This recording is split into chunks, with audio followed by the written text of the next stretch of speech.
sure you have all the views. And if we shrink our view to give you another view then that you already have, then that's kind of pointless.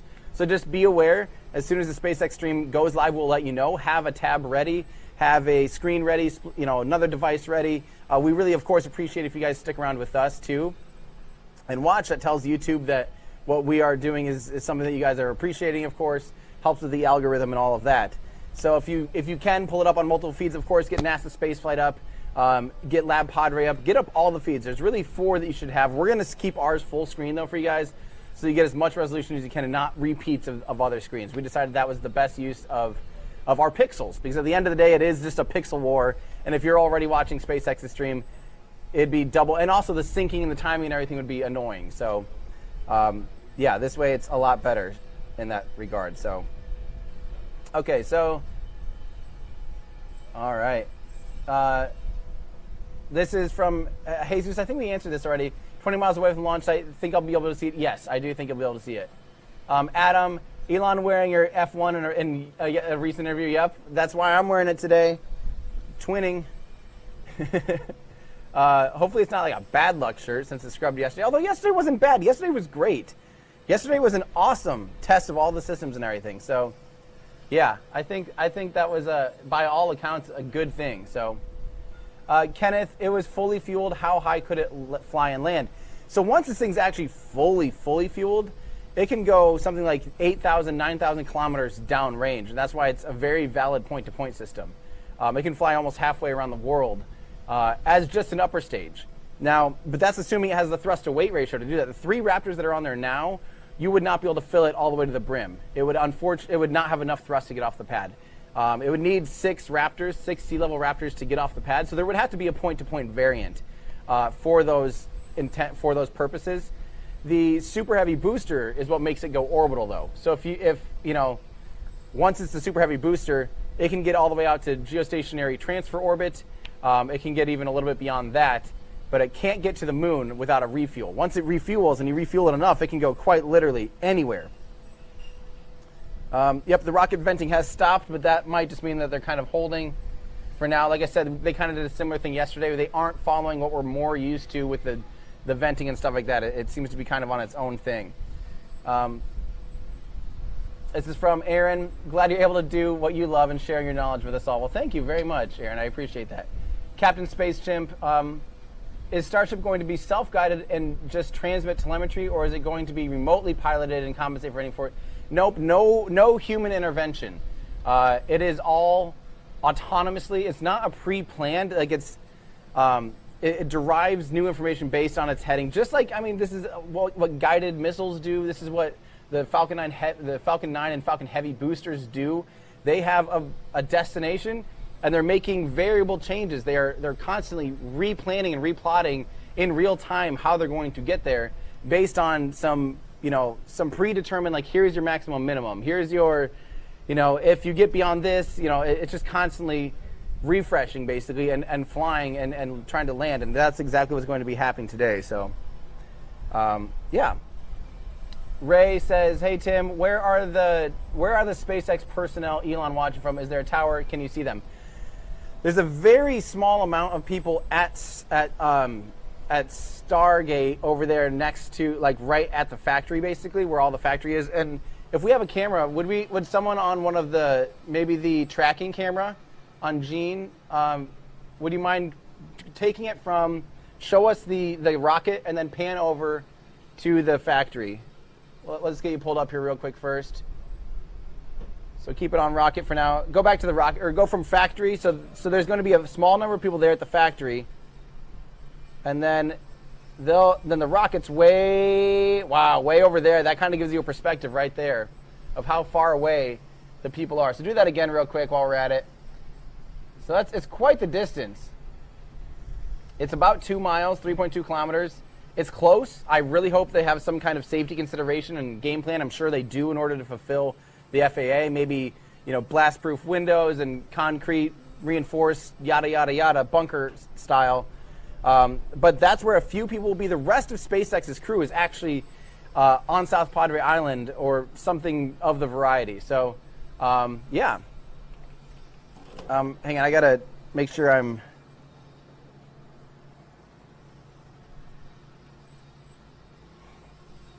All right. Sorry, I don't mean to be a prima donna. Would someone mind topping this off with cold water?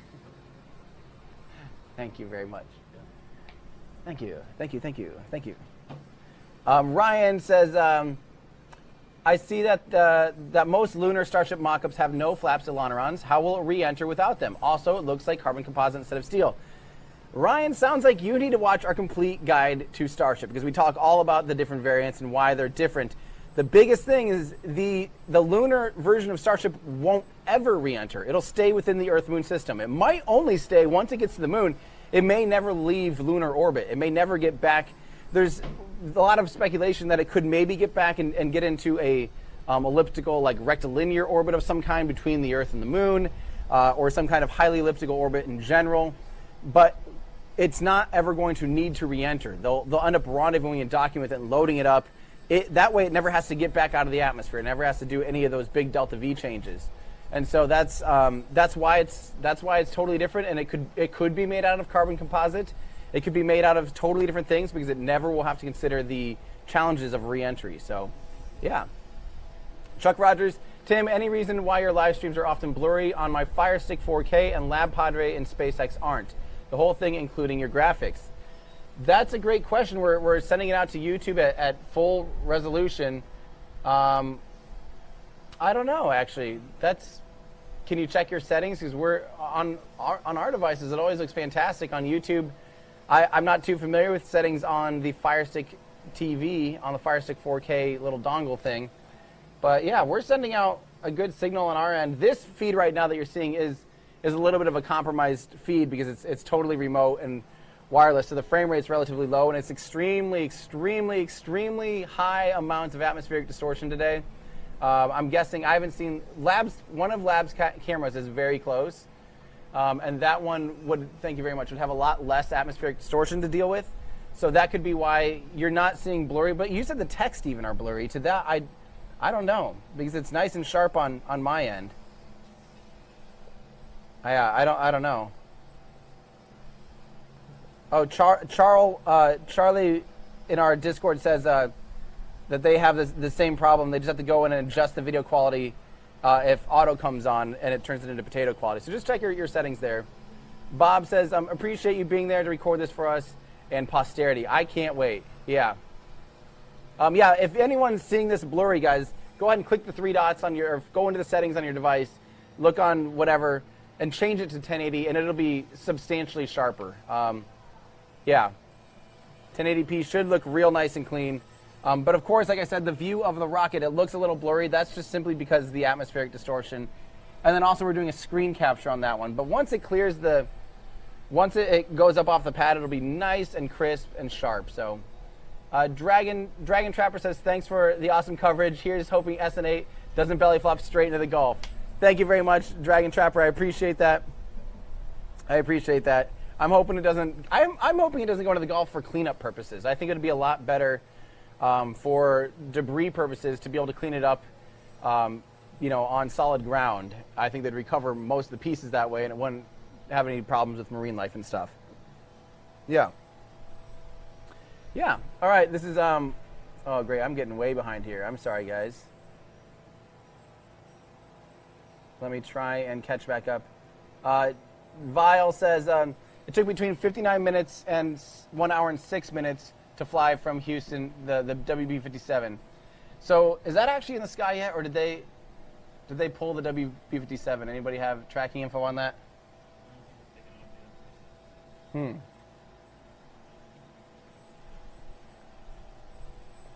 Interesting. Andy, they could have gone slow here too, That's an interesting sound. Is that a bird or is that a... Is it? Or is it steel getting spanked by another piece of steel? Like, that was weird. DJ Thornton says, as a fellow broadcast production nerd, I'm interested in what switcher we're using. The switcher we're using is just an ATEM Television Studio HD. We're likely going to the... Which one? The which one? 2ME 4K. The 2ME 4K next time around, when we'll probably upgrade this a little bit. We also have, what are all the specs? Andrew, can you just give a real quick spec rundown? You guys gonna hear it? Why don't you here? This is gonna be Andrew in the background here. Hello. That's Andrew. Yeah, so we have an ATEM TV Studio HD, which has 8 inputs, 4 HDMI and 4 SDI. And then for audio, we've got a Behringer XR 14, some sort of digital small Behringer mixer.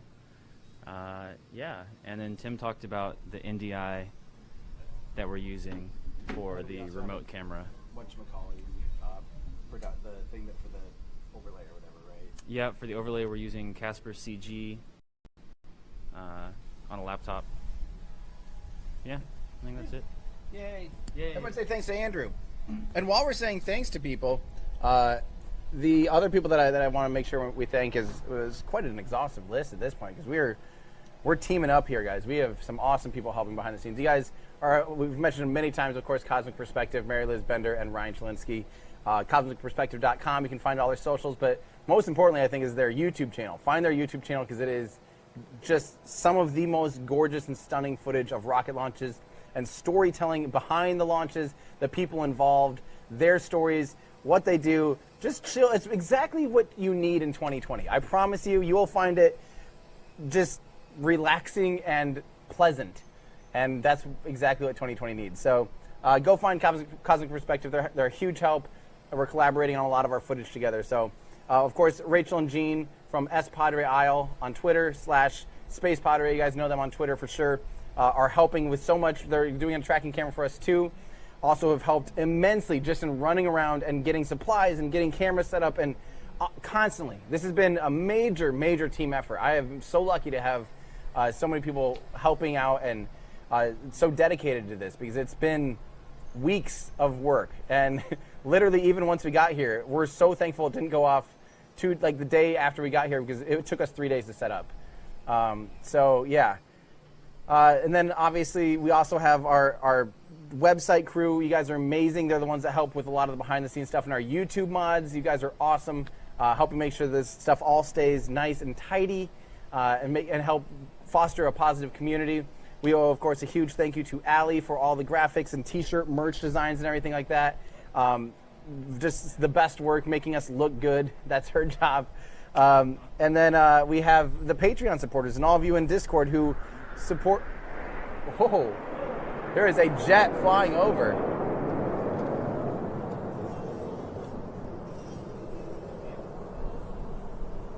That's one way to let your presence be known. That's one way to say you're here. Where was that?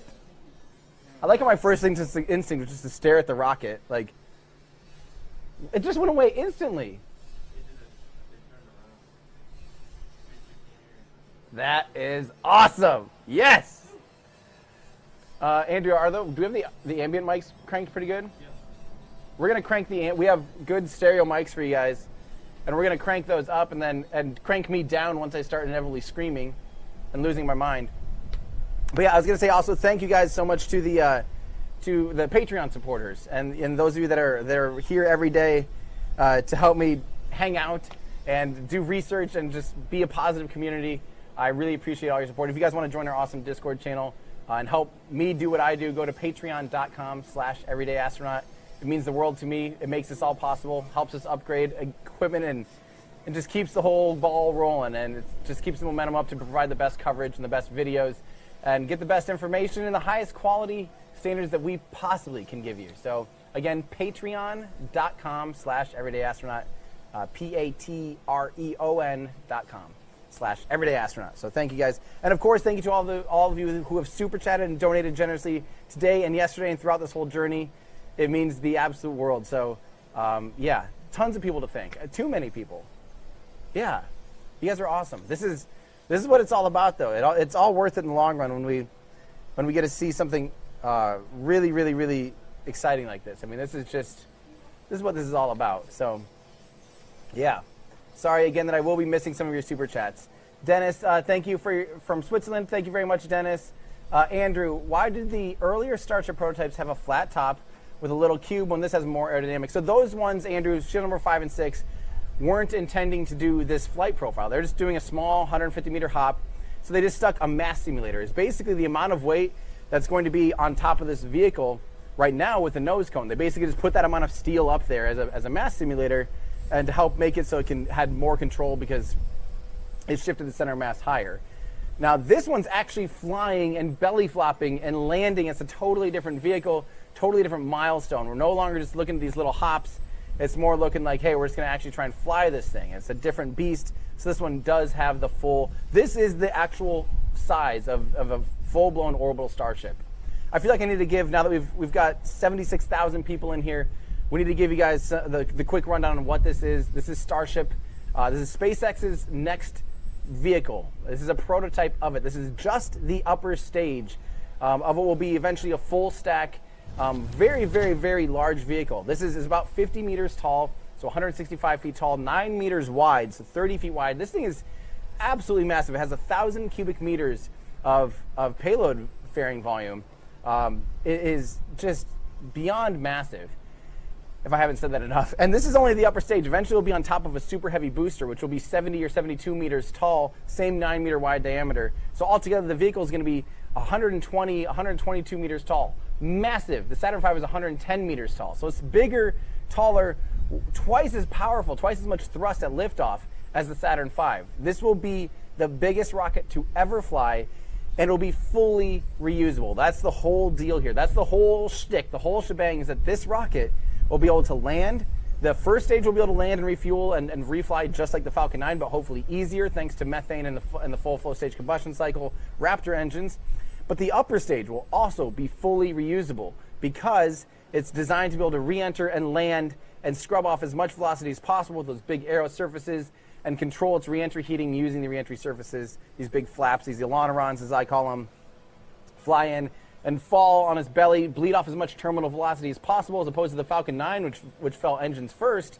That's not great. That your terminal velocity could be 3-4 times higher. That's 3 or 4 times as much delta V, or 3 or 4 times as much fuel, basically, that could have been spent in the mission, but instead is used for landing. This will fall and only have to scrub off a tiny bit of fuel, a tiny bit of speed at the very last second. So it's going to be the nuttiest thing to see, and that's what they're going to be practicing today. Today they're just practicing. They're going up to 12,500 meters, 41,000 feet. It's going to turn over onto its side and fall belly first, and just fall completely on its tummy, and then try and land. It's going to fall like this, and at the very last second, right above the ground, basically, it'll look like it's about to hit the ground. And I'm going to be freaking out the whole time, like it's not lighting, it's not lighting, it's not lighting. And even if it does light, I think it'll surprise us because it'll be so last second that it'll flip like this and then land on its tail. It has to overcorrect because it's going to use these engines. It'll light these engines while it's horizontal, because currently the only mechanisms they have to perform that flip from 90 degrees to back to 0 or 0 and 90 or whatever, the only mechanisms they have, they can fold up the rear aft fins, and that'll help, that'll make so the wind, the aerodynamic forces push the nose up because the nose fins are still out. So that'll help rotate. They also have some low-power cold gas thrusters that are just nitrogen-powered thrusters, very similar to the boosters on the Falcon 9. But when you have a vehicle this big with 5 times as much mass, those little tiny thrusters don't do nearly as much work. So the other mechanism they have is they have the engines themselves, the Raptor engines. They have 3 Raptor engines inside this vehicle now. They can relight them. They're worth a lot of simulations that Declan Murphy from Flight Club, that's another person you need to think, is flightclub.io, the website flightclub.io, and Declan Murphy, who does a lot of awesome simulation work for us and for the whole space community. So if you are into space simulations, or if you want to learn how to take pictures of launches or of Starlink or of the ISS, he's got you covered. Definitely check out flightclub.io. He's got toolkits for everybody, no matter if you're an amateur or a professional, that will help you photograph and see and observe awesome space flight and satellites and stuff like that too, night sky stuff. So he's amazing. His simulations are showing that it looks like 2 engines is kind of the right number to relight. It gives you the right amount of torque to flip and the right amount of thrust to weight ratio that's reasonable for the landing maneuver. So yeah, so that's what we're going to see. We're going to see, but because those engines are lighting while it's horizontal, they're going, even though they're going to also be pointed at like a 15-degree angle, maximum tilt, it will swing over. But while it does that, it's also going to put in a lot of horizontal velocity, like, so it's going to swing. Now it has to cancel that out, so that it's actually going to overcorrect. It'll pitch over. It's going to look like it's losing control, I guarantee it. So even if it works, it'll look like it's out of control. and then the engines will swing over, cancel out that horizontal velocity, and then straighten out and land. That's what they're trying to do today. That wacky set of maneuvers is what they're trying to do today. If that happens, my throat's already sore just getting excited thinking about it. I won't be able to talk for a week because I'm just going to, you'll have to mute all the mics or all of them. Even if they're muted, I think I'm going to overpower them screaming if it lands. Like, you can turn them off and somehow my voice will be shaking the diaphragm so much you're still going to overpower the mute switch. This is bad. The preamp will just become a The mic. preamp itself is now the mic. I don't know, guys. I don't know how I'm going to handle this. I don't know how you guys are going to handle this. But that's, in my book, that's unlikely. No offense, SpaceX. Elon Musk only gives it a 30% chance of success. He's an optimist, so that means there's probably more like 15 chance of success of working on this first try. The good news is it's not over. If this one fails, they're pretty much expecting it to fail. They just want to get as much data as they can, get as much experience from trying this new maneuver as possible. If it fails, it's okay, because literally right down the road they have another one done. They have serial number 9. They can roll that thing out to the pad quite literally like next week. So it's not the end of the world. Jeff Buck, real quick, says, thanks for the coverage and sharing the excitement. This is my favorite show, at least until the next season of The Expanse comes out. Well, thank you so much. Oh, that's awesome. Thank you, Jeff. I really, really appreciate that. I'm glad you guys are just stoked, because I'm not disabling all stream audio because you guys will want to hear the rumble. I'll just try and remain a little bit composed. I promise. I'm not doing that for a show. I'm not like making a bunch of noise because I think it's what you guys want to hear. I know it's what most people don't want to hear. I just can't help it. Like when you've been working on this, like the countless hours of phone calls even with Andrew and I to plan the live stream setup even, I mean, that's probably been 80 hours of work, just phone calls. You work on that for that much time, going back and forth, getting, setting up live streams and stuff for the static fires and watching it get built, and then coming out here for 10 days now and setting up stuff for days in the heat and going out to the remote and all the, by the time we finally see it fly, like, it's going to be overwhelming just because of all of the work that went into it on our tiny little end, on our little baby end of work. I can't imagine what the people that worked on that vehicle for months are going to be experiencing, because it's literally their blood, sweat, and tears that has built that thing. Our little tiny bit of moaning and groaning to provide a live stream is like the least amount of work compared to the stuff that SpaceX is doing. They are working their butts off out there. People are working way too hard. So it's going to be overwhelming. It's going flop, blow up, land, whatever it is, it's going to be great. It's going to be, as long as it breaks 150 meters, if it clears the pad, it's going to be great. And that's going to be my milestone, is getting off the pad and getting above 150 meters. No, my milestone is I want to see a belly flop. I want to see that belly flop come down, and I want to track it coming back down. That's definitely what I hope to see today. If it doesn't get up to apogee, I'll be pretty disappointed. But I have quite a bit of confidence that it can get up to its apogee of 12.5 kilometers and then fall down belly first, because it's stuff that SpaceX has done. They've flown rockets. They've flown, they've run Raptor engines. That is nothing new to them, really. Flying a rocket is nothing new. The landing part, the whole landing regime is brand new, though. That's something that no one's ever done. So, yeah. And just a quick little word of advice. This thing's going to scream off the pad. Its thrust-to-weight ratio is like 2.5 to 1. So it would be pulling a full, 1.5 Gs off the pad, which is crazy. It'll shoot off the pad really quick. It might even get closer to 3. We're seeing Raptor chill. You're right. That's a good sign. That's a really good sign. Are we all ready? Is everyone ready on like camera cards and everything? Cards are all in cameras. We have plenty of card space. Batteries are good. I'll start rolling on those, I guess. Might as well get rolling on the remotes. We got plenty of time on the cards at least. Yep. From Peter says, early reminder, go pee. I don't have to pee right now, thank God. Yesterday was just the worst. But if it comes, knowing me, it'll probably come right at the worst time. It'll be like, because I'm going to keep drinking water so I don't die. Who here is excited? Like, I know you guys are excited. I know you guys are excited. I just want to know how much you're excited. Aylin in our Discord says, I'm too excited. I'm too excited too. Is there... All right. Man, yeah, I'm still getting lots of reminders to go pee. I don't have to quite yet.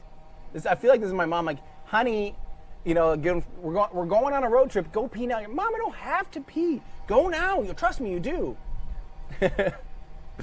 Oh, thank you very much from John and Evan. Would it make sense to use grid fin design on the electrons or ailerons and later iterations for increased altitude control and potentially lower weight? No. Those are, think of those as a traditional fin. These are not fins. They're flying perpendicular to the wind stream. These flaps are not like fins. They increase or decrease drag. Again, we talk about that in Starship versus Falcon 9. We go through the control surfaces and explain why grid fins are totally different. Grid fins are quite literally the same as a normal fin on an airplane, especially an all-moving surface, control surface. Like on the F-16, the tail of an F-16, you'll notice that the whole tail actually tilts back and forth. We just lost the camera, Andrew. Oh, it's back. Okay, cool. Okay. Yeah, there we go. So the control surfaces of this are totally different. So the grid fins, they look like they're kind of adding or decreasing drag. They're not. They're literally a normal fin where the airflow flows through it parallel to the surfaces. And then you cut it up in a bunch of pieces and stack them next to each other. So the air is still flowing through them. When you turn it, it deflects and creates, you know, lifting vectors just like a fin does, exactly like a canard or a fin does, an all-moving control surface.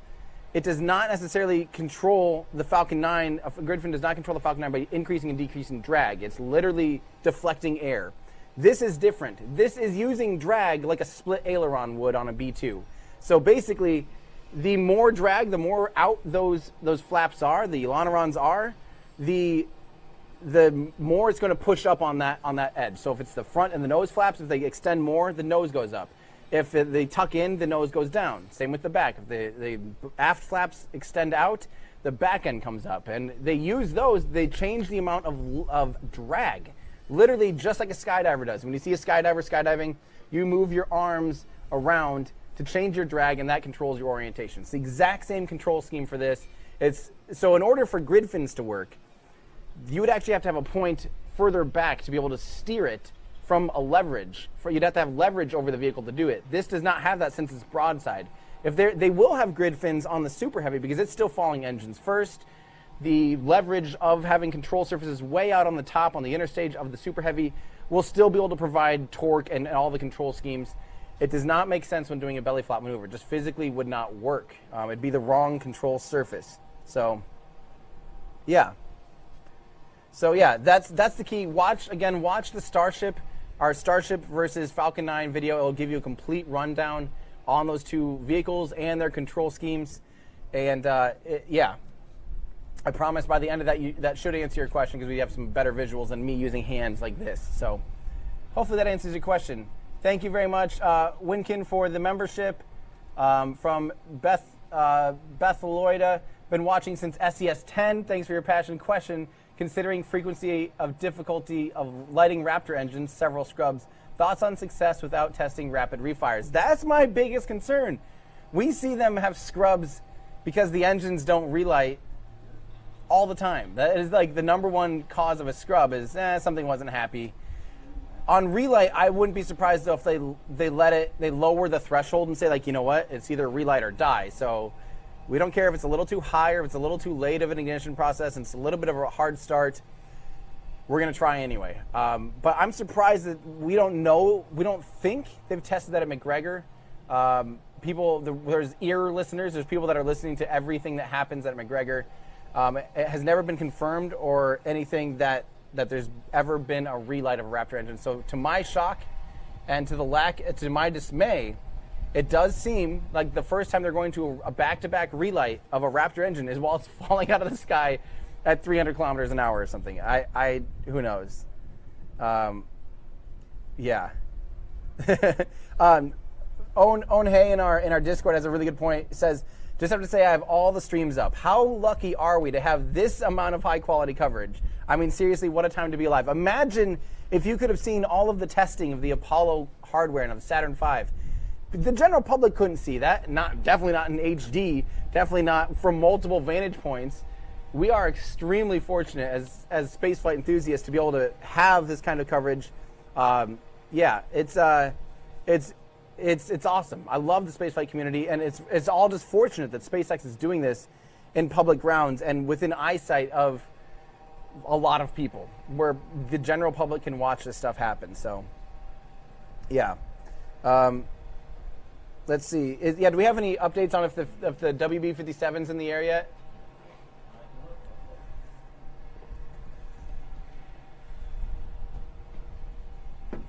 Oh, baby. That's true. Kilo Lima has a good point, though, on the WB-57. Kilo Lima says, its first appearance was yesterday, and now everyone's treating it like it's the new gospel. So that's a very good point. Just because we saw it yesterday, and just because it did taxi out for a little bit today, doesn't necessarily that is a perfect milestone. We thought it'd maybe be a good milestone to pay attention to, but we don't know enough about it in the first place, what it's doing, when it's going, where, why, what, and how, to necessarily know that it's yeah. Okay, I'm sorry. I'm just trying to make a little bit of shade for myself if I can. Wouldn't that be nice? Can you guys still see me okay? I might have to change my exposure a little bit on the camera. I probably should do that now anyway because I'm going to be in the shade in a second anyway.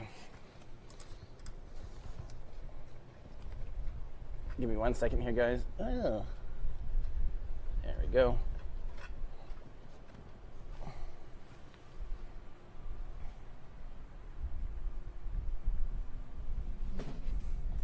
Nope, I'm still... is that better? I'm at least in the shade there. I'm going to turn it a little bit for you guys, and that way it's maybe a little less an obnoxious shot. Still pretty obnoxious. There. Am I in the shade? I just don't want to fry. Okay, so let me shuffle stuff on my desk here. My makeshift desk. Wow, that sun is like... that Texas sun. Whew. All right, so it's...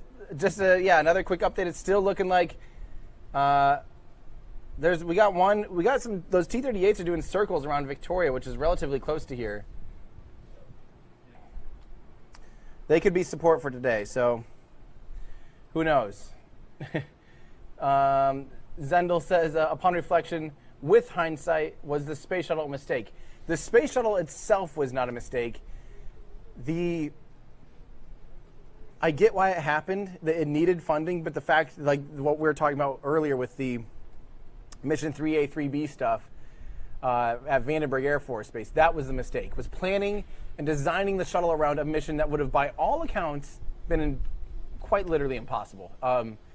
That put a lot of compromises in it, way overcomplicated the systems, made it for I wish that once they realized that was never going to happen, so with Challenger after Challenger, and they realized that Slick C is never going to happen, and that the mission, those missions from Vandenberg were never going to happen. I wish they would have redesigned the shuttle and actually just made a fresh slate based on some of the things.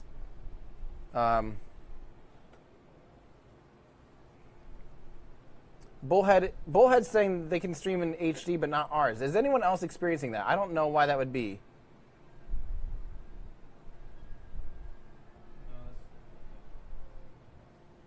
I mean, it's HD. I think that's something on your end, my friend. I'm sorry. I don't know what else to tell you. We need a YouTube original of Everyday Astronaut called Space Buster, like Mythbusters.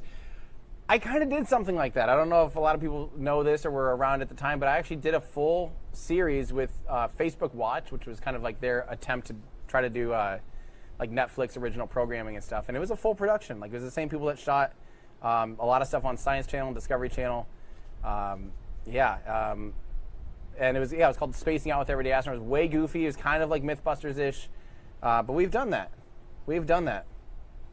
We're getting some frost. That's a good sign. That's a good sign, everybody. So yeah, I've done something like that. These days, I don't think YouTube originals are worth it. I'd rather just focus on my own content because I really like what I'm doing, and I don't know what a bigger production budget could really do for me because it's about the storytelling. It's about the the research and stuff, like I don't want a research team telling me what to say. I want to know it. I want to learn it myself, go through that process, and then, you know, use that to demonstrate. And like even getting to 2 people on the team for productions was scary, because it was like, how do I tell someone what I just learned to be able to make a graphic for it? Like, I was so used to making the graphics, it's like, how do I explain this? Yeah, so that might be, yeah, that I just can't really imagine if I had a, you know, $500,000 budget and a crew of 80, how I could actually make content that I enjoyed better myself personally. I don't think I would. I think I like what I'm doing now, and I think focusing really in depth on just the content itself, and not some crazy flashy on-site visuals all the time and stuff like that, and a wacky, you know, slider shot into here of me jumping into a something, you know, like, it's like sometimes I just like someone telling me stuff in front of a camera, and then just lots of pretty B-roll. I think that's frankly good enough. So Esteban says, any idea what the abort options and scenarios are after liftoff? Keep up the good work. Esteban, there's no real abort scenario. It's either everything works out or it all comes into a fireball at the end. Like, there's no other option. It's either all or nothing, and that's okay, because they have a big exclusion zone. They're well outside the risk of anyone in public, of their own facilities. Most of their facilities, I'm still a little bit worried about the tank farm and stuff. But they obviously don't seem to be too worried about it. And yeah, I really don't think the risk is too much that it's not recoverable. Like, the biggest risk is to the vehicle, and the vehicle is, quite frankly, relatively expendable. You know, in the grand scheme of things, it is 100% expendable. And as most rockets historically have been, completely expendable, this could just be another one of those, but they're going to try and learn from it and try and land it, and that's what we're here to see today. So, Miss M. Timmer says, do you have a picture of your camera setup, or can you describe it? Is it mounted on a pole? How do you power? How do people? We have a large vantage point here that is a really large space. We have cameras spread out throughout it in different stations, kind of, and ground power. So, yeah, I've taken a couple of pictures and posted it on our Discord channel and stuff like that. And a couple were kind of behind the scenes on Twitter and Instagram too. So if you guys aren't following me on Twitter and Instagram, then maybe you missed those. But we have shared a couple setup shots as well. So yeah, check that out. Man, that sun is so close to being in the shade too. Literally almost any minute. I can't wait, because that's the best. We'll just watch it.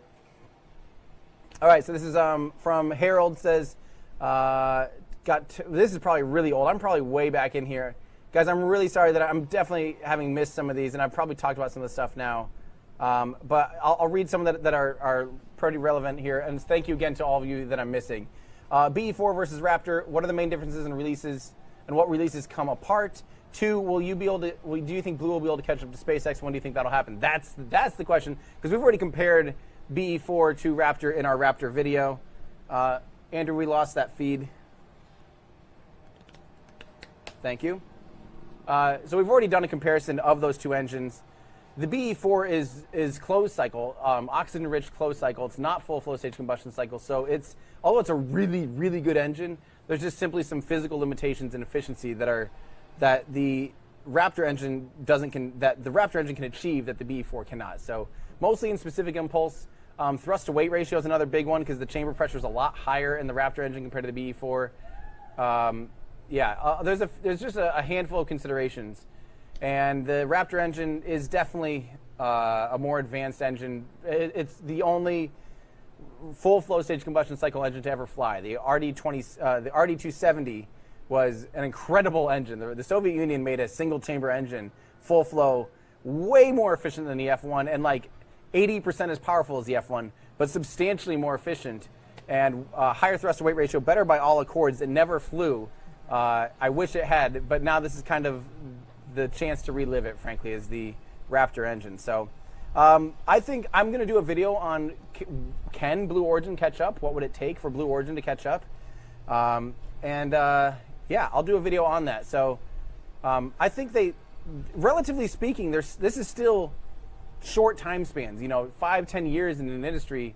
It used to traditionally be a very long time, but now SpaceX is just, yeah, they're making it look easy. They're making it look too easy, and people do need to catch up. That's for sure.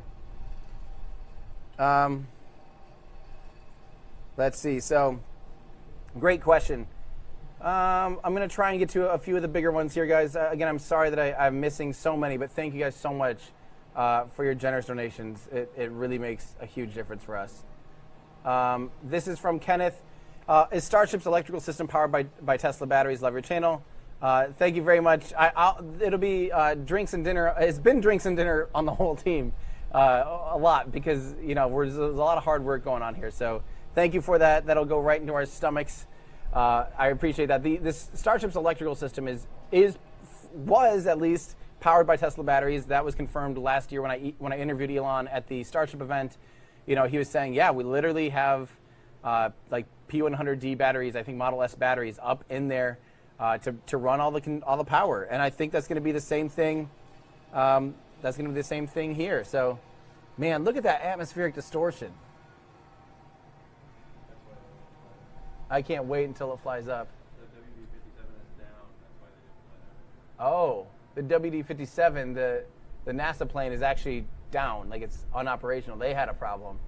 Not the wrong way around. That's why you definitely can't treat it as gospel, because that could have its own issues. That's a bummer. I bet they're pretty bummed. They probably would have really liked to have that up there for either optical or whatever other observations. That's probably a pretty big bummer. This is from Felix. Tim, if this one blows up, what do you think? How long will it take until another test flight? That's a great question. I honestly think serial number 9 could roll out here by the end of the week. Even if this blows up, I think they'll be recovering scrap, and then I think they'll be rolling serial number 9 out right away, imminently, and they could start testing serial number 9 next week. There is a chance serial number 9 could launch. Oh, there we go. We're doing the. Hey, we got to get all hands on deck here. We're definitely within the T-10 for sure. We lost the power beam stuff. We lost power. We got them recording though, at least, right? They're recording. Well, that's good. I think. Yeah. Well, they started at least. Yeah, but if the power died or something, like we have nothing on it. Weird.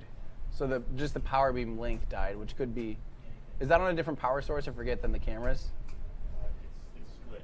Some cameras are on. And the cameras have their own batteries too, right? Yours does, yeah. Right. The other ones are going on bigger batteries. So, Okay. yeah. Okay. We'll see.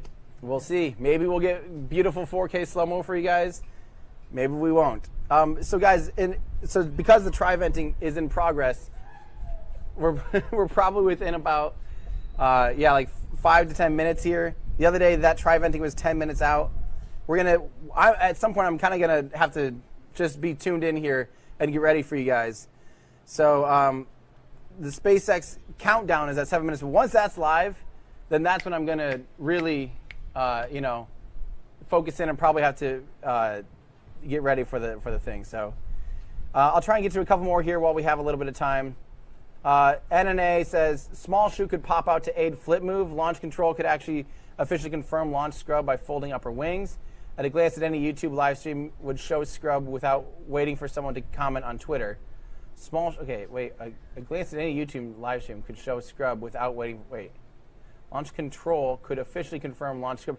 They don't really need. That's the thing. SpaceX doesn't necessarily want us all totally dialed into all this per se. They don't mind, but they're not aiding in it. They're not being like, hey, we scrubbed here. We're gonna fold the flaps in to give you guys a little thing. I don't know what's hard. You make it sound like tweeting is hard when I think it'd probably be riskier to do a program in to have the flaps fold in for a scrub as opposed to just someone tweeting that they're scrubbing. So, but as far as the small chute could pop open, chutes are not easy, especially when you have a vehicle that's 120 tons. Are you kidding me? Like, what kind of chute would you have to have on that thing? And how high would you have to deploy it? And how much time would it take to unfrill? That would be probably a harder thing to engineer than this. So, I don't buy any kind of chute backup on this vehicle. It's just simply not an option. Let's see. Nick Parker says, when we get a crewed Starship, will there be an emergency escape system? If not, what safety measures will there be for a crew? Sounds like you need to watch my video, will Starship have an abort system? Or why doesn't Starship have an abort system? Because I'm actually quite critical of that. I think it's a bad idea to ever launch this vehicle on it without an abort system. It does have a few abort options. It has a few abort scenarios that just because it doesn't have a traditional launch escape system doesn't mean that it doesn't happen. It doesn't have options. This shuttle also didn't have a launch abort system, a mechanical, launch escape system, but it had almost no abort options once it lit its solid rocket boosters. Like literally, there was a 2-minute blackout period on the space shuttle. The Starship would at least have some abort options, but only in a few scenarios. So definitely watch that video. It's a really deep topic. It's not something I can answer very easily, other than saying like I think it should have one if people are on it, at least until it's flown thousands of times. Yeah.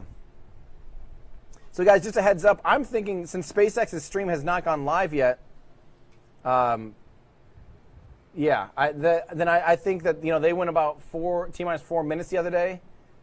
So I'm going to make sure we have this pulled up here, so I have a decent time. SpaceX is likely going live in about 3 minutes. So that might mean, actually, if they go live at 3, that would be a good sign. If they go live at 3, that'd be a good sign. We're about 4 minutes away then. I'm guessing right at 3 will be something like, 3:04. So, Andrew, just because of that and because the tri-event takes that 11 minutes or so, let's go 3. Oh, you already did. Perfect. All right. I like that. So once SpaceX is live, we'll get confirmation. We'll sync up our clocks, and we will be ready for you guys. Okay, now would probably be time to pee. Now's that time. I'll do it now. I don't want to pee my pants on here. That's all Discord's talking about. All right, guys, I will be right back. I'm going to grab a drink of water. I'm going to rest my voice for just 5 seconds.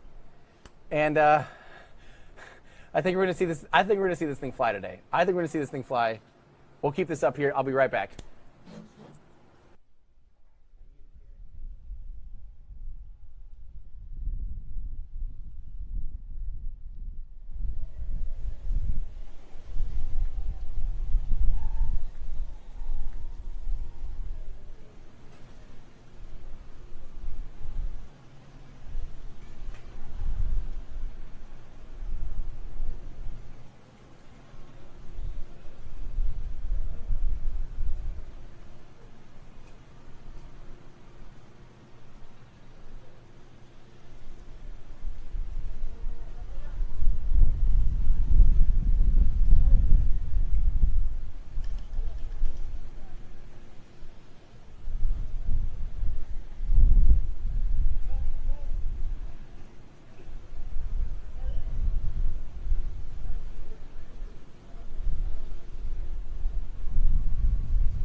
All right. You say SpaceX is up or not up? That doesn't look like they are up. All right, I'm on, Andrew, if you're ready. And I'm just going to move this mic here for us. So I'm going to be standing for this. Got to be standing for this, right? Is that a good view? That's my good view. I need to be right about here. I'll make sure we got decent this here like this. Give me just a second, guys. I'm getting prepared here. T-minus 5 minutes.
Hold on countdown.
Sour, my friends, and frankly, all these scrubs.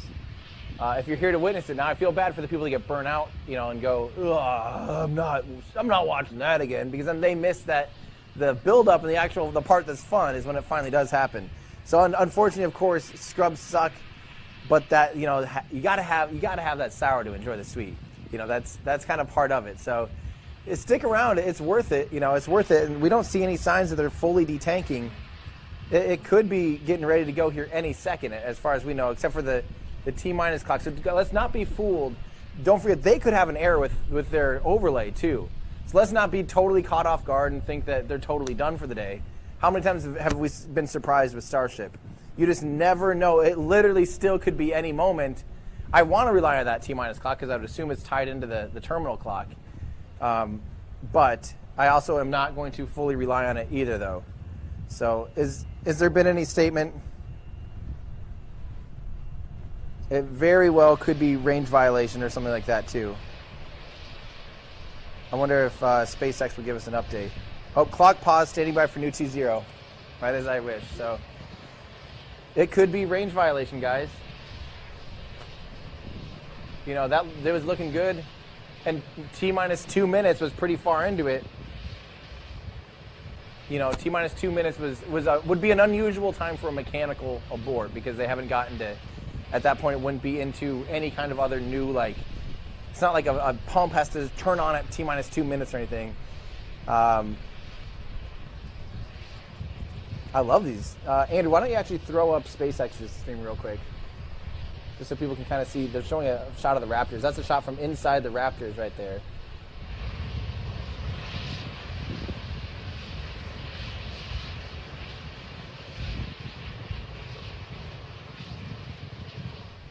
So the vehicle's healthy. Again, that's all that matters, is that the vehicle is healthy. We can kind of see a shot of the landing legs appear to be very similar to the old style landing legs from serial number 5 and 6 that just flop down. They're very short. They're very rudimentary. Yeah, this is a cool shot though. Look at, wow. It's hard to imagine. It's hard to look at this and then realize that we're right there. Like, it's right there. That's wild. So, yeah, their clock is paused. We don't know anything new yet. The fact that it's still standing is great, though. You guys better have your patience pants on. I told you that yesterday. Patience pants better be on. Look at all that ice falling off of it, though. That is crazy. So like I said, most of the time when they get into a scrub during a countdown like this, it does take them an hour to actually like re-chill the propellants back to operating temperature. So I wouldn't be surprised if the T0 got pushed a full hour. Luckily, they still have 2 hours in their launch window today. So we'll be paying attention. Who knows, maybe that's enough time to get that WD, or the WD-40, the WB-57 up in the air. I mean, maybe it has a real big mechanical issue. Maybe it's having a bigger mechanical issue than this, but who knows? I mean, I'm just still hopeful for that, mostly just because I wanted pretty shots of it, you know? But, oh man. Yeah, we're here. we're ready. I promise you that. Oh, crap. Crap, heck, dang, and darn.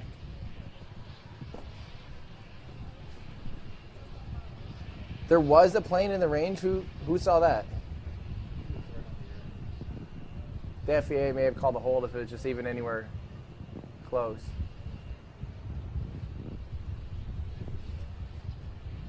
It was a Cessna?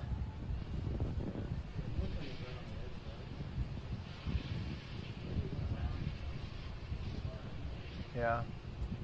Maybe the FAA just wasn't comfortable with that, though. Wow. So yeah, we're trying to get some stuff pulled up here for you guys. I'm going to start answering some of your questions again, but we will see. I'm going to just kind of keep this all up here for you guys. Clock paused. Okay, here we go. Andrew, do you still want the audio from this, even though it's probably not much? They are talking?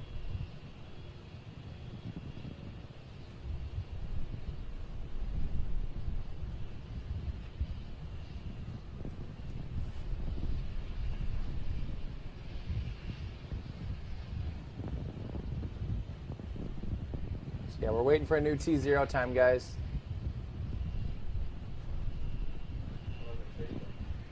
Shade's amazing. I'll take, yeah, this shade is amazing. Why are people, guys, stop repeating T-minus 5 minutes. I haven't seen anything that says, what are people talking about? Did they say that on the stream or something? Discord, can you guys help me out? Or is that just YouTube trolling us? Oh, that's cool. Hey, look at that. No way. Yes, that's an awesome shot. No way. So that's Mary Liz with Cosmic Perspective able to bring us a feed too so that we can get a little bit of crowd reaction here.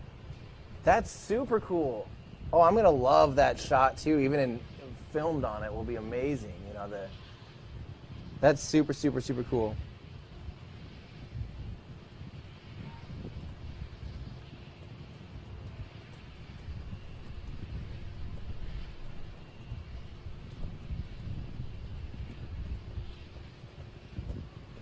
Was it actually a boat?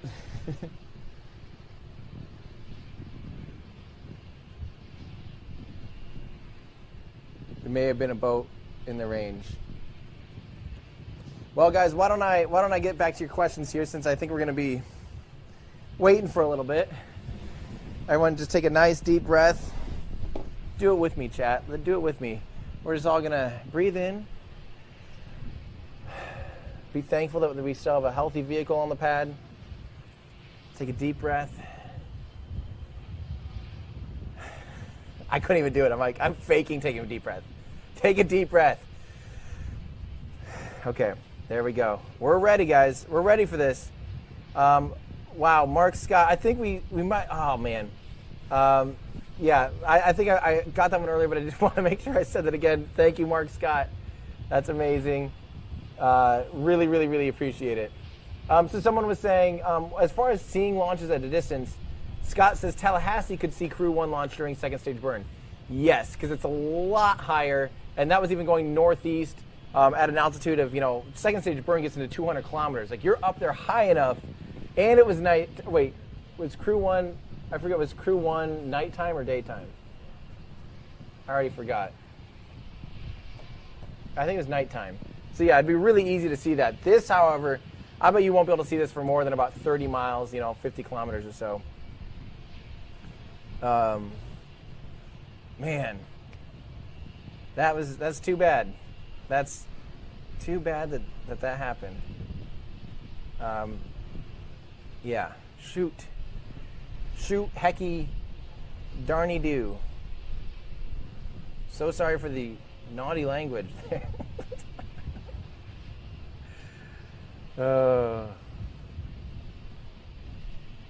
Okay, so dang it, guys. So we'll see. Like I said, it normally, when they get this far into account, it takes an hour. So I would not be surprised if they're just going to reset for 1 hour later, which would be 4 o'clock local, so 1600 local. But for now, we'll probably wait, since we actually do have a clock with SpaceX telling us any kind of updates. So we will see. We will see. What do you guys? The good thing is it'll get cooler. It'll cool off a little bit here. The heat distortion should go down a little bit. Some of that heat distortion should burn off a little bit. Luckily, last night, like around 4 o'clock, was stunning. So the lighting will just get prettier from here on out. Okay, so let's see here. I'm going to see if I can catch back up to you guys. I am way, way, way behind. Again, I'm really, really, really sorry that I missed some of your guys' stuff.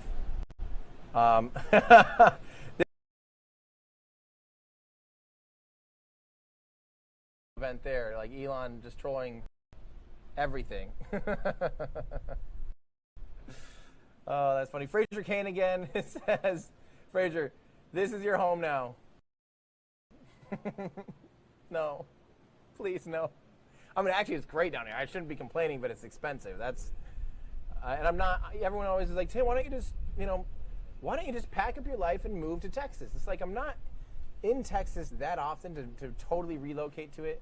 Same with Florida, especially this year because of COVID and stuff. But I like still having a home base in Iowa. That's where I live. That's where my friends and family, my network. I'm sitting on 10 gig internet. That's hard to not love. I love where I live, and it makes sense for me to someday get, I'd love to be able to find a place down here, set up, have a studio space and all that stuff here and in Florida. That's definitely in the plan someday. Be able to get, a more permanent setup so that I can come down here and rent it out or something when I'm not here. That would totally make sense. But for right now, it's not quite often enough. So, man. Sean, I appreciate that. How do I find your Discord server channel? It's all through Patreon. Patreon will automatically link it. Patreon.com/everydayastronaut. Become a mission specialist or above, and you will gain access to our Discord channel. And yeah, it'll automatically link to your email, so it'll all take care of it auto-magically. And yeah, it's a great community. Discord, I love all of you. It's just been absolutely incredible. Joshua making fun of me for my 10 gig internet that I always talk about. what I like about our Discord channels, it's an actual community of people. No offense to YouTube chat, but YouTube, you can't keep up with it, and you know, there can be a lot of trolls and a lot of negativity. We just have an awesome community where people actually, you know, where people actually can hang out and ask questions and not have people mad at you for asking questions. We all have to ask questions to learn. That is how we learn. I was the annoying kid that would raise my hand every time there's something I didn't understand at school and be like, but why? Or like, but how does it work if you're doing, you know, I'd always ask questions. And I think that's the best way to learn, to spark your curiosity and get the ball rolling. Having someone to point you to the right resources and start your train of thoughts and start your learning adventure is an incredibly valuable resource. And I think people get kind of burnt out sometime. You know, you can get burnt out from people asking questions, being like, people say sometimes they get mad at me because in my videos I'll always define ISP, or specific impulse. I'll always define thrust to weight ratio. I'll always define maximum aerodynamic pressure. Because like, Tim, you say that every time, we know what it is. Sure, you might. You might know what it is, but it might not. You know, you've seen 100 of my videos, but it's not all. Someone is watching a video for the very first time. You don't want to isolate that. You've been in that position where you're like, what is max Q? What is specific impulse? What are all these terms? So I always err on the side of over-explaining and starting from a fresh page, because that's how you get people hooked. If you talk over their head about concepts they're unfamiliar with, they're tuning out and they're going to be frustrated and think that aerospace and rocket science is so intimidating that they don't even want to try and learn. They don't want to get excited. They don't want to get engaged. So starting at page 1 and then digging in deep. That's what you guys know. That's what I love to do. I love to dig in as deep as I can to a topic. I like at the end of the day. So we're working on a question of, you know, one of our upcoming videos is what could replace Orion and SLS to get humans to the moon by 2024 for the Artemis program. And we're not necessarily just replacing Orion, but what could get Orion to the moon? And some of the options are, what could you dock with it to send it out to, you know, if you send up a Centaur upper stage or something and docked with the Orion, could that do a translunar injection? And now the next question is, well, how much force can a docking adapter handle? And it's like, when I hear those questions when I'm scripting a video, I don't want to just say, I guess that depends on if the docking adapter can handle that much force. No, I want to find out, how much force can a docking adapter handle? What's the lowest thrust to weight ratio of an RL-10 powering, you know, all of that mass?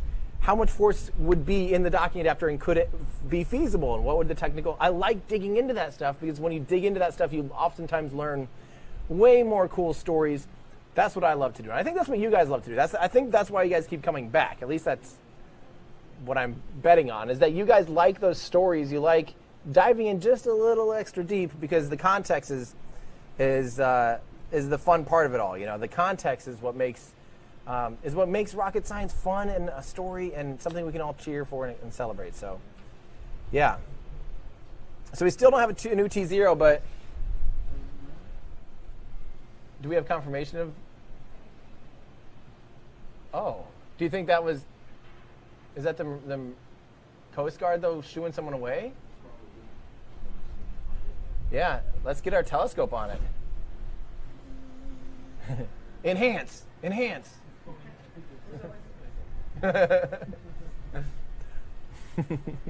What is their registration number? No, we absolutely cannot have stuff like that, because then the next thing you know, Twitter will just be full of that. That's what happens in your mad ears. Tongue. That's of course what happens. There we go. Is it just a fishing boat that's not Coast Guard? Oops. That's 100% in the range. 1,000, like that's like. Well, it could have been a wayward boat, guys. Oh, yeah. Gene, is that a Coast Guard boat? Hard to tell, but I'm getting a head shake.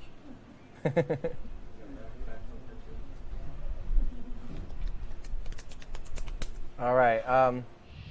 Maybe 20 to 40 minutes to fuel the rocket, depending on how much fuel they might have taken out. So the launch got held because of a dude flying the plane. Yeah, that's what it sounds like. It sounds like we have a plane that violated the TFR. Oh, there we go. Tentative T0 now 4:40 p.m. Central Standard Time? Oh, that's a while from now. That's an hour and 20... That's 5:40 p.m. Eastern Time. That's an hour and 20 minutes from now. Okay, so that's a long delay. That's much longer than I thought. That's going to be at the end of the window. Let me update. So now they're counting down to here. And we'll update our clock. So now we're an hour and 17 minutes away from launch. So we got some time. Will the man get arrested or lose his license? Well, I'm not a pilot, so I don't 100% know for sure. I don't think he's not going to get arrested. And I don't think he's going to lose his license over it. He's probably, when he lands, he's probably going to get the report from air traffic control like, when you get a moment, I have a number for you to copy down because you need to call FSDO, which is the Flight Standards District Office. So he's probably going to have to call FSDO, and there'll be a report. And I don't know what happens after that. You get I don't know. I don't know what happens when pilots have to call FSDO, but from what I've heard, any pilots in the chat can tell me, is it's not a good day when you have to call FSDO. I don't know, maybe he gets fined or something like that. I have no idea, but I don't think he's going to lose his license over busting the TFR or get arrested, but he might get fined.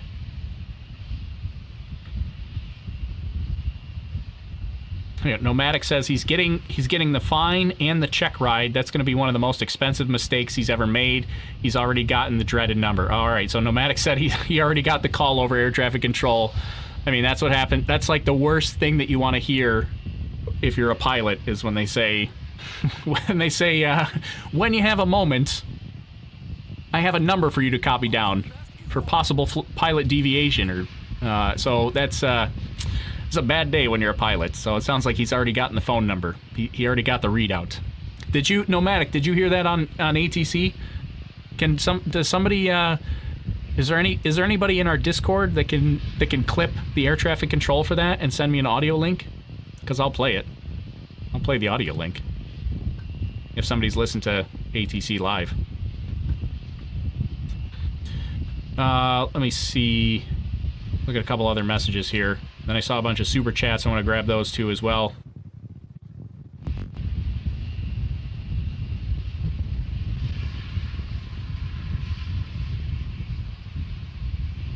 Oh, my buddy Chad Colby, he might be on.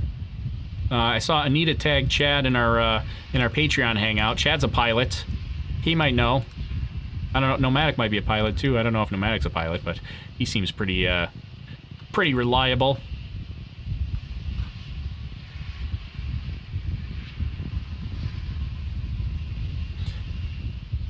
All right, let me grab a couple of these super chats here so I don't forget about them, and acknowledge some of our awesome supporters.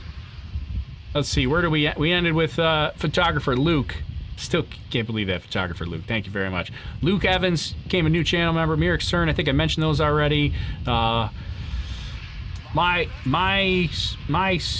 no idea how to say that. Thank you very much for the super chat. Duke Swires, thanks for the super sticker. Scott Parker sent a super sticker. Thank you very much, Scott. Star Andrea, another super sticker. Thank you very much, Star Andrea. From one of our Russian friends that I can't pronounce the name, but says from Russia with love. Thank you very much. Wish I could pronounce your name, but thanks for your support. Appreciate that. Arnaud says, hello, thanks for all your explanations. When do you think we'll see the first Super Heavy tests? A French viewer. Well, hello, vive la France. A Super Heavy, I think we're still talking a couple months out for Super Heavy, but I'm hopeful. It looks like they're starting to build Super Heavy. There are some pieces that have been on site for Super Heavy. So I think we may see Super Heavy in the coming months. So I don't think we're too far off. I mean, I think SN9 for this is coming up pretty quickly, and then that'll turn around after this flight, hopefully pretty quickly. So they're really trying to perfect this platform, and then they're going to move on to Super Heavy. When are we going to see When are we going to see a flight? I don't know. I don't know. I'm thinking, I don't know. We might see some, like, static fires later next year. I don't know when we'll see a flight. Let's see. Nomadic says, I'm in Boca Chica listening to everything live. I'm a pilot and an electrical engineer in the industry. All right, perfect, Nomadic. Well, you're my guy then, or gal. I don't know why I just assumed guy, but I'm going with what you're going to be my reliable source from now on. So there you go. Nomadic's a pilot and an electrical engineer in the industry. He's the one that broke that to us about the pilot that busted the TFR. Let's see, what else do we get? Father Patrice, Go Power Rangers. All right. Used to watch Power Rangers when I was a kid. Loved Power Rangers. Anybody else watch Power Rangers? Used to love Power Rangers. Question is, which Ranger were you? I don't know, I always liked, what was I? I liked a Green Ranger. I was Team Green Ranger. Anybody else? Anybody with me? Or is it just me? Edward Ondrick. Love the content, sir. Have you seen a launch in person? Yes, not Starship, but I've seen a few launches in person. I've seen an Atlas V, powerful Atlas V, an Atlas V 551 with 5 solid rocket boosters. That's pretty cool because those solid rocket boosters look like super metallic-y, and it doesn't do it justice watching it on a screen. But the 551 looked like a bright sparkler firework, like the brightest sparkler you've ever seen. Also I've seen a few Falcon 9s launch, one land, one RTLS landing, one drone ship landing. So yes, and I want to get back. I probably would have gone to Boca Chica if it wasn't for the whole pandemic situation. So we'll do more in the future. Sarah Martin, thanks for the super sticker. Hillary Amai. I don't know how to say your last name, Hillary, but I recognize Hillary. Hillary's always been a regular on the channel. Became a channel member today. Thanks, Hillary. Appreciate your support. Axel Goldstein.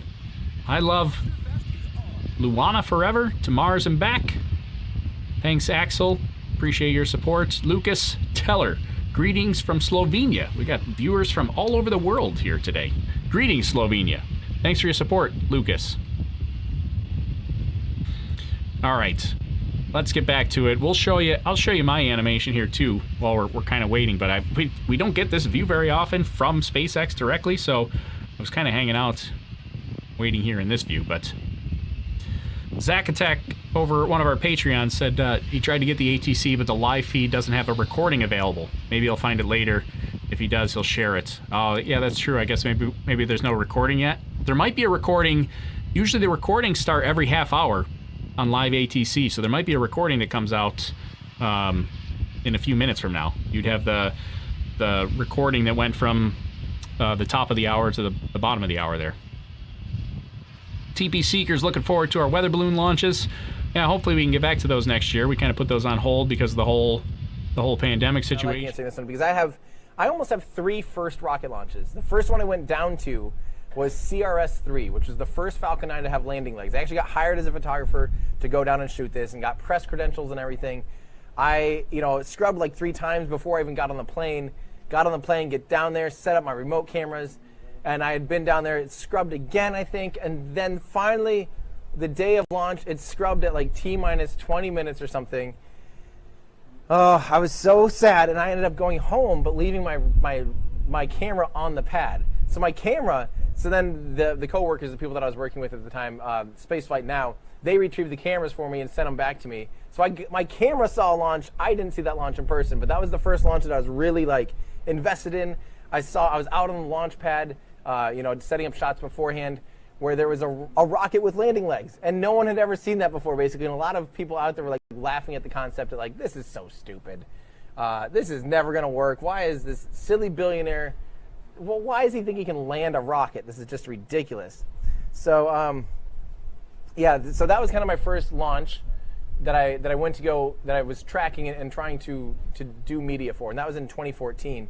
Later that summer, I flew out to Vandenberg to see OCO2, Orbital Carbon Observatory, and 2, the second one, because the first one failed. And that one was so foggy at night that we literally saw nothing. We barely heard it. We were only 3 miles away, 5 kilometers away, and we saw a slight glow and heard a very slight rumble. And then the first one that I finally saw with my own eyes, saw, heard, felt everything, was EFT-1, the first test flight of Orion capsule on a Delta IV Heavy.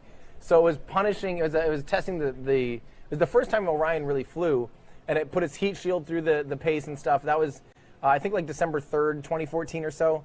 That was the first one I really saw, and I definitely have a fondness for Delta IV Heavy now because it is such a cool rocket. So yeah, it's from Argyle. Dude, why not do a van lifestyle mobile studio that you can take from place to place? Trust me, Argyle, I've literally paid for plans for a mobile studio trailer and everything. I've got way too deep in this. We've gone back and forth a million times. The problem with a van and a production mobile studio is unless you have the right viewing place, it can be a big hindrance because now it's like, oh, our whole switch panel's there. We wouldn't be able to take a van on top of a building like we are now. We'd be stuck with the van at a low altitude vantage point. So it's, I don't want to say it's not the right solution. I think we will do some kind of mobile setup at some point, but I don't know. I'm constantly debating the right move, constantly debating when it's worth for me to be on site versus not on site. Lots of questions, big question marks, and we've literally considered exactly that and other things. We are thinking about some kind of modular version that we could stream directly out of a trailer, but also still pull it out, and have it kind of like on carts or something that are locked in for the most part, and all this stuff. We're working on different ideas. We don't quite have the perfect solution yet, but we're getting there. This was a good step in the right direction, at least as far as capabilities and stuff go. So, woo, yeah. Okay, let's keep going here. This is from DJ Rupee. Says, what are your thoughts on the exploration upper stage being developed for SLS? That thing has 4 engines on it. Yeah, I wish that SLS had just started with the European upper stage. The first Block 1 of SLS, honestly, is almost pointless. I hate to say it like that, but it can barely get Orion to the moon, barely, and even then, it can't get into a low lunar orbit. It can't get it into a very useful orbit. So yeah, I wish that they had done so. The way this works, SLS, Space Launch System, that is NASA's next mega rocket. It's the first rocket in the Artemis program to be able to take humans back to the moon. It's all crew certified. It's made by its prime contractor is it's basically NASA's engineering design. Boeing's the prime contractor for the booster. Northrop Grumman on the side core boosters, the solid rocket boosters, and then just kind of the European Space Agency has developed the service module for the Orion capsule, and yeah, so it's kind of this like hodgepodge. The thing is, currently it's the Block 1 version, the first version that will fly, because they weren't ready to finish up the upper stage, the exploration upper stage. They used just a single RL-10 engine. It's basically literally the upper stage from a Delta IV Heavy, and it only has a single RL-10 B2 engine. It has a good amount of energy, but it's nothing. The exploration upper stage has like 4 times the fuel and 4 times the engines. Has 4 of those engines. Has a ton more capability. Really, finally gets SLS to being close enough to, or a lot closer in capability. Puts it almost more on track with the Saturn V. It's still actually not as capable as the Saturn V in almost any measure, which is weird. So watch my video about SLS versus Starship. I explained, should SLS even continue? That's part 1. We have part 2. I saw DMND leader said, do you remember the letters we saw yesterday? I believe it was the reflection of the lens. I kind of agree with you. I thought about that more. I saw some of the chatter on Twitter and on our Discord, and I think the reflection that we saw, we're not seeing it right now, but I think the reflection that we saw in the letters that were in the sky looked like skywriting or something like that. We were kind of speculating like maybe it was some sort of watermark to prevent leaks or something like that. The latest thought now is that text was just a simple reflection. So the camera's probably in some sort of like box, has some sort of like glass front to it to view through, so it's not completely exposed. So it could have just been the writing from the lens. Do I have a lens?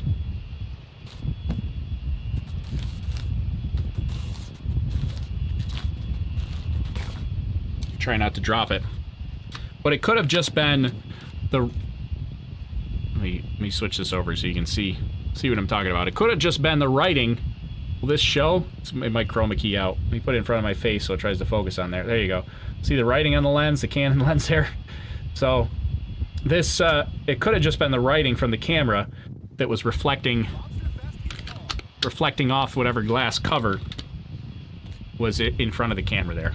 So I think that's the latest theory. I think that's a pretty... I'm kind of on board with that. That seems pretty reliable.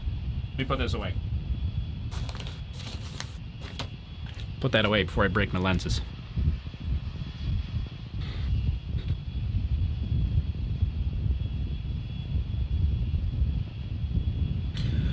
All right. Alan over on Twitch says the pilot's going to need a GoFundMe page. I don't know if you get a lot of supporters, especially given the number of people that were excited about the SN8 launch. You might have a tough time finding GoFundMe supporters for that one.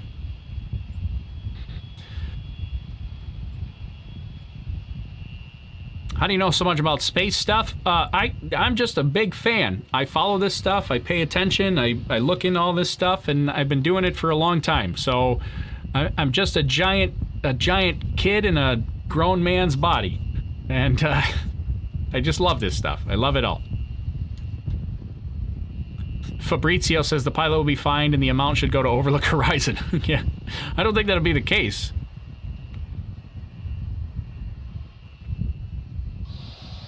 Sam Grassi talking about there's something called Notice to Airmen's, the NOTAMs.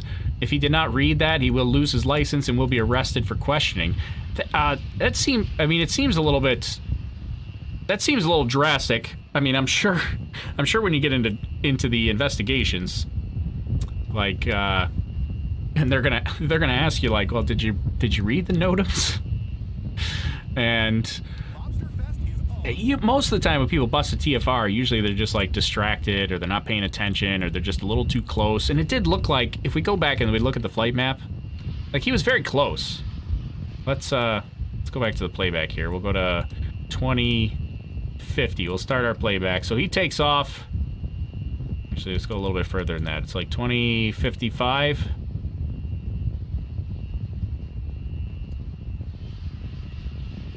So we believe it's this plane right here, this Cessna. Let me give you my cursor right here in this region. We can't really... Can we zoom in and see it? Oh yeah, we could zoom in. So the TFR is going to be like here-ish. It's very close. Like he's on the edge here. It's this guy right here. I believe that's the one. He's very close, and the question is like, where did he bust the TFR? Like, did he cut the corner here and go through the TFR? Is he a little too far in? Like, where is it? Where is that western border of the TFR? And I don't know. I mean, the NOTAM, if we look at Sky Vector, like the NOTAM, here's the TFR. Now, Sky Vector is kind of tough to see, but a lot of pilots are going to have some sort of GPS system on board. You know, the NOTAM text is going to show exactly the coordinates that they have to stay out of. So if we... Can I zoom in on this? Here, we'll zoom in to try to make that somewhat readable. So this is the text of the TFR, and I'll read this to you and try to decode the pilot speak here. So this says... This is basically the NOTAM number that comes up front. Then it says ZHU, which is Houston Houston Airspace. It's an airspace NOTAM. And this is a NOTAM about a temporary flight restriction with an area defined as, and then it lists all the coordinates that you basically have to stay out. So it's basically drawing a box for you. It's putting the points on the map to say, like, here's the points on the map, then connect the dots. That's the area you have to stay out of. And I don't know, I'm sure Nomadic or some of the pilots that are watching can kind of explain exactly how this gets into, like, sometimes they have onboard GPS systems, maybe they even just automatically update. I don't know if you have to plug this in or what you have to do, but you know, generally you're gonna have some sort of onboard GPS system, or sometimes they have like iPads that they'll fly with, so you can see where you are in relation to this. So anyway, so there's your boundary. The TFR is valid from surface to unlimited, which basically means from ground level all the way to where they stop tracking air traffic. So that's usually like 60,000 feet in altitude. So the TFR is good from surface to unlimited, and the reason for the TFR was to provide a safe...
For the people that are very familiar with my videos, that have watched every one of my videos, you might be like, Tim, we've seen this 100 times. That's why we also put glossaries in there, though. We put timestamps so you can skip over sections. Sometimes, like this rocket engine video, we are doing a glossary right up front. There's going to be about 4 minutes of like just an overview of things that you need to know. But even if you're an expert, and even if you've heard specific impulse, even if you've heard other things, there's still a few tips and tricks that will help you watch the video, like explaining some of the nomenclature between like RD and NK and the 1XX series, 2XX series engines.